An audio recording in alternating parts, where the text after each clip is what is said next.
তুমি থাকলে আমাদের বউরা এই বাড়িতে আসবে না। কেন? তুমি তো ভালোই জানো। তো কি করতে বলছিস? এখন চাকরি নেই, বাসা ভাড়া দিতে পারছি না, তুমি অন্য কোথাও চলে যাও, আমরা আসব। এইটা আমার বাড়ি, তাছাড়া আমি যাব বা কোথায় সেটা আমি জানি না। তাছাড়া বাড়িটা বাবার, তাই আমাদের অধিকার আছে বাড়িতে, তোমার নেই। কথাটা শুনে ধূপ করে বসে পড়লাম। সারা জীবন যুদ্ধ করে এই বাড়ি বানিয়েছি, এখন আমাকে চলে যেতে বলছে? যাতে তাদের বউরা এই বাড়ি দখল করতে পারে। ছোটবেলায় বাবা মারা যায়, মামার বাড়িতে মানুষ হয়েছি। মামি যখন মামা থাকে তখন ভালো ব্যবহার করত, মামা না থাকলে খেতে দিত না। তখন দিদিমা শিখিয়ে দিয়েছিল যাতে মামার সাথে খেতে বসি, আমিও তাই করতাম। মামি খাবার দেওয়ার পরে তার ছেলে মেয়েকে শিখিয়ে দিত কেড়ে খেয়ে ফেলার জন্য। তখন শিখেছি চোখ রাঙানো, তাই সবাই আমাকে ঝগড়টে ডাকতো। পড়াশোনা বেশি করিনি, কিন্তু যা করেছি তা যথেষ্ট ছিল তখনের দিনে। মামা ভালো ছেলের কাছেই বিয়ে দিয়েছিল। লোকটা আসলে খুব ভালো ছিল, সহজ সরল, কিন্তু গরিব ঘরের ছিলাম বলে আমার জন্য জায়েরা আমাকে সব কাজ করাতে চাইতো। আমি করতাম, এবং শ্বশুরের সামনেই করতাম। তাই শ্বশুর ভীষণ ভালোবাসতো, সেটাও ওরা মানতে পারতো না। মিতুনের বাবা শহরে কাজ করত। একদিন বিনা নোটিসে 6 ছেলে মেয়ে নিয়ে আমাকে আলাদা করে দিল। আমি কোথাও যাইনি, ঘরের সামনে নিজের কাছে থাকা লোকানো খাবার খাইয়েছি বাচ্চাদের। বসেছিলাম এক রাত একদিন। মিতুনের বাবা আসলে সে ঘর চাইতে যায়, কিন্তু অন্য ভাইরা তেড়ে আসে। তখন আমি বটি হাতে সামনে দাঁড়িয়েছিলাম ঢাল হয়ে। নিজের আলাদা ঘর করি, 4 ছেলে 2 মেয়ে, স্কুলে পড়াই তাদের। মিতুনের বাবা শুধু টাকা এনে দিত, সে টাকা দিয়ে ঘর কি চলছে কি চলছে না সে খবর কোনোদিন রাখিনি। সে ঘরে থাকলেও দিনের বেলায় চায়ের দোকান আর পাড়া মহল্লা বৈঠকে দিন কাটিয়েছে। ঘরের ধান চালের কাজ, কাজের লোকেদের উপর তদারকি সব আমার উপর থাকতো। নিজের আলাদা ঘর করি, আলাদা পুকুর, আলাদা জমি জমা। আমার জায়গায় কেউ পা দিতে পারেনি, কখনো নরম হয়নি। তাতে অন্যরা আবার চড়ে বসবে, তাই সবাই আমাকে ঝগড়টে ডাকতো। পাড়ার সবাই যখন বিকেলে পান নিয়ে বসে গল্প করত, আমি গেলে চুপ হয়ে যেত, তাই দূরে থাকতাম। ছেলে মেয়েগুলোকে ভালো স্কুলে পড়াই। মিতুনের বাবা মাঝে মধ্যে লোকজন নিয়ে আসতো, আমিও খাওয়াতাম। কখনো গিয়ে দেখেনি আমি কি খেয়েছি।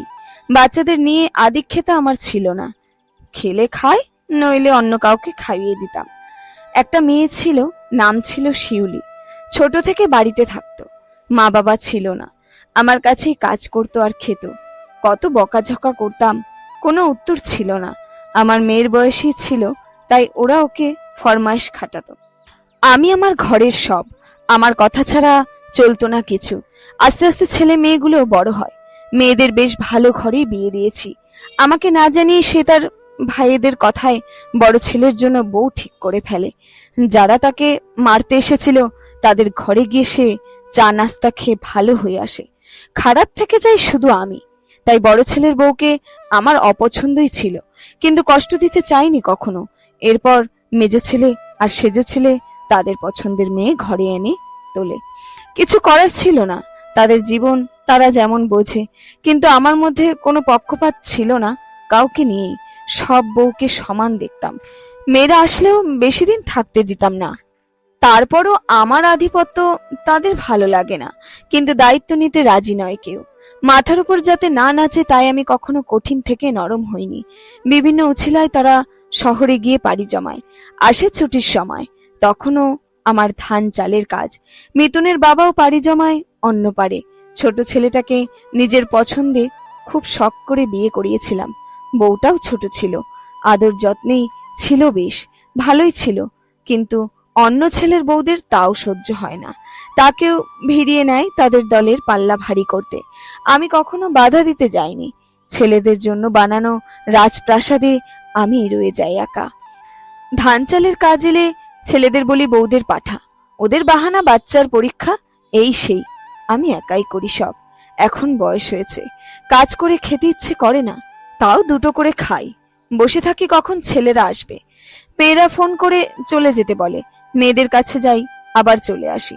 মেয়েদেরও তো শ্বশুর বাড়ি, তাও ওরা বলে, কেন পড়ে আছো যক্ষের ধন আগলে ধরে, তুমি মরলে লুটে পুটে খাবে। তাও ভালো, আমি মরার পর করবে না, তাদের আর তর সইছে না। আমি মরার আগেই তারা সব দখল চায়। এখন বলছে এইটা তাদের বাপের বাড়ি, আমার অধিকার নেই। বেশ, তাদের বাপের বাড়িটাই তাদের থাক, অন্য সব তো আমার। তাই সব ঠিক করে নিয়েছি, জমি জমা সব আমার নামেই ছিল। ওরা আসার আগেই সব বিক্রি করে দান করে দিয়েছি। এইখানে স্কুলের জন্য নতুন বিল্ডিং বানাবে, তাতে যেন আমার নাম থাকে। নতুন মন্দিরের জন্য দান করে দিয়েছি। ছেলেরা সবাই আসে তাদের বউ নিয়ে, তারা আমার সামনে আসে না, সবাই মিলে একজোট। আমি ওদেরকে বাড়ির দলিল বুঝিয়ে দিলাম। ছেলেরা বলল, জায়গা জমির দলিল? আমি তাদের বাপের যা ছিল তা বের করে দিলাম। কিন্তু এইগুলো তো আসল দলিল না। হ্যাঁ, আসল দলিল যাদের কাছে বন্ধক রেখেছি তাদের কাছে। মানে, আর বাকিগুলো? এগুলোতে তো তোমাদের কোনো অধিকার নেই। ওগুলো সব আমার জমি, আমি সব বিক্রি করে দান করে দিয়েছি। মানে, কি বলছো? আমার উপর অধিকার নেই কারো, দায়িত্বও নেই কারো। আমার জমির উপর পুরো অধিকার, তাই না? আর বন্ধক রেখেছি জমি এত বছর ধরে, যে চাষের ধান নিয়ে গেছো, কেউ তো টাকা দাওনি আমার চিকিৎসার জন্য, তাই ওসব বন্ধক রেখে টাকা নিয়েছি।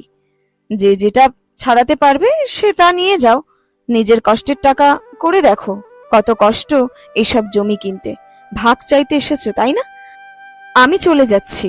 আর এই ঘর আমার বানানো, এতগুলো বছর ধরে তিলে তিলে গড়েছি আমি। তোমরা তো উৎসব করতে আসতে। প্রতিটা দিন একা একা আমি কিভাবে এই ঘরে কাটিয়েছি তা তোমাদের অজানা।